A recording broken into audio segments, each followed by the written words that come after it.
கடலூர் மாவட்டத்தில் இருக்கக்கூடிய பச்சை வாழியம்மன் கோவிலை கையகப்படுத்தக்கூடிய பணியை திமுக அரசு கைவிட வேண்டும்னு நயனார் நாகேந்திரன் சொல்லியிருக்காரு. அங்கே என்ன சார் நடக்குது, விளக்கம் அளிக்கணும்னு சொல்லியிருக்காரு சார்.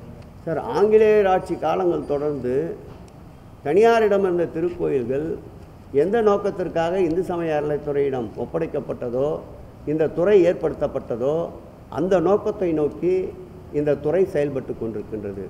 தவறு நடக்காத பட்சத்தில் சிறந்த முறையில் நிர்வாகம் நடக்கின்ற இடங்களில் இந்து சமய அறநிலையத்துறை தலையிடாது. இது மாண்புமிகு முதல்வர் அவருடைய உத்தரவு. தவறுகள் ஏதேனும் நடக்கின்ற பட்சத்தில் புகார்கள் வருகின்ற பொழுது அதை விசாரிக்கின்ற பொறுப்பு துறைக்கு இருக்கின்றது.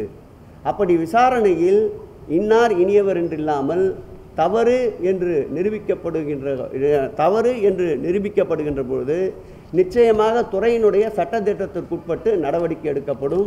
ஆகவே மடியிலே கனமில்லை என்றால் பதற வேண்டிய அவசியம் நயினார் நாகேந்திரன் அன்பு அண்ணனுக்கு இல்லை.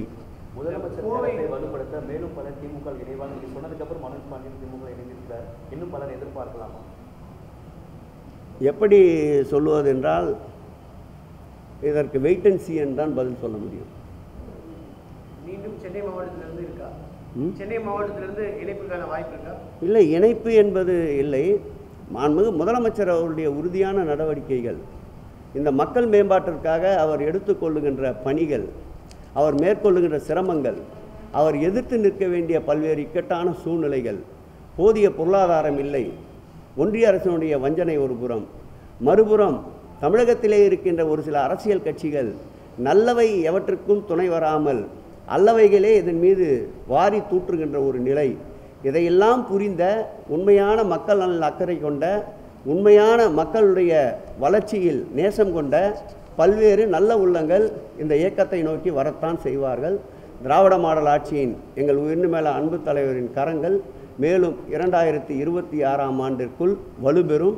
சட்டமன்ற தேர்தலில் உறுதியாக வெல்வோம் 200 என்ற வரலாற்றை மாண்புமிகு முதல்வர் படைத்து காட்டுவார். அதிமுக ஆட்சி எப்போ முடியும், அதிமுக எப்போ வரும், மக்கள் கேட்கிறாங்க. அதிமுக முதலமைச்சர் தங்கமணி பேசியிருக்காரு.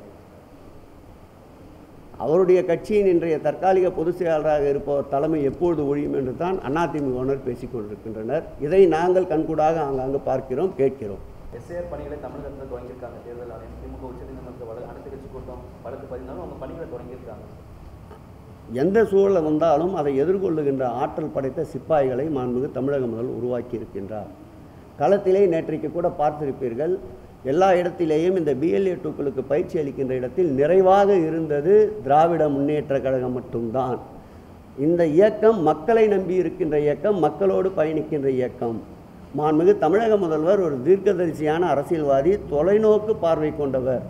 ஆகவே எந்த சூழல் வந்தாலும் அதை சமாளிக்கின்ற ஆற்றலை இயக்கத் தோழர்களுக்கு பயிற்சி அளித்திருக்கின்றார். SIR அல்ல, அமலாக்கத்துறை, ED, CBI போன்ற FIRகளையும் இந்த இயக்கம் உறுதியாக சந்திக்கும். இது போன்ற ஊழல்களை எல்லாம் மறைக்கத்தான் SIR திமுக அரசு எதிர்க்குதுன்னு நேற்று முன்தினம் எல்முருகன் சொல்லியிருக்காரு. எதிர்கட்சிகள் எதையெல்லாம் எதிர்க்கிறதோ அதற்கெல்லாம் இப்படி பட்டம் சுட்டுவதுதான் முருகர் வேலோடு புறப்பட்டு தோல்வி கண்ட முருகனுக்கு பழக்கம். சபரிமலையில் மகரவிளக்கு பூஜை ஆரம்பிச்சிருக்கு. நல்ல கேள்வி. சபரிமலை யாத்திரைக்கு முன்பாக தேவஸ்தானம் எங்களிடம் ஒரு 25 லட்சம் பிஸ்கெட் பாக்கெட்டுகளை கோரியிருக்கின்றார்கள். அதை ஏற்பாடு செய்து வருகின்ற 13-14 முதல் கட்டமாக அந்த பிஸ்கெட் பாக்கெட்டுகளை அனுப்பியிருக்கின்றோம்.